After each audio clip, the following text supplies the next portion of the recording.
Vita kati ya Iran na Marekani pamoja na Israel vimeingia katika hatua hatari zaidi baada ya juhudi za kidiplomasia kushindwa kuleta makubaliano mapya.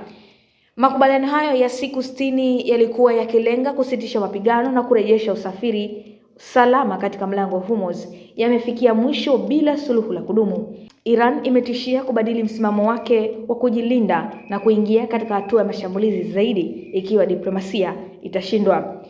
Hatari kubwa kwa sasa ni kwamba mapigano yanaweza kuvuka mipaka ya Iran na kuhusisha zaidi nchi nyingine za Mashariki ya Kati.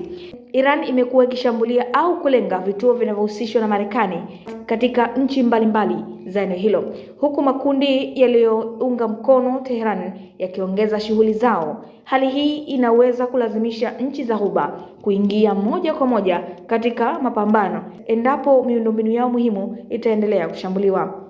Dalili za kuongezeka kwa hatari zimeonekana pia katika Strait of Hormuz, njia muhimu ya usafirishaji wa mafuta duniani. Leo Agosti 18, meli za biashara zilipigwa na kitu kisichojulikana wakati ikipita katika eneo hilo na kusababisha uharibifu katika chumba cha injini na kuhitaji msaada wa ulinzi wa pwani ya Oman. Tukio hilo limeongeza hofu kwamba usafirishaji wa mafuta na bidhaa unaweza kuvurugika zaidi. Wakati huo Yemen imekuwa eneo jingine la hatari. Houthis wanahusishwa na Iran wameongeza vitisho na mashambulizi katika ukanda wa Bahari Nyekundu na karibu na Al-Bab Mandeb.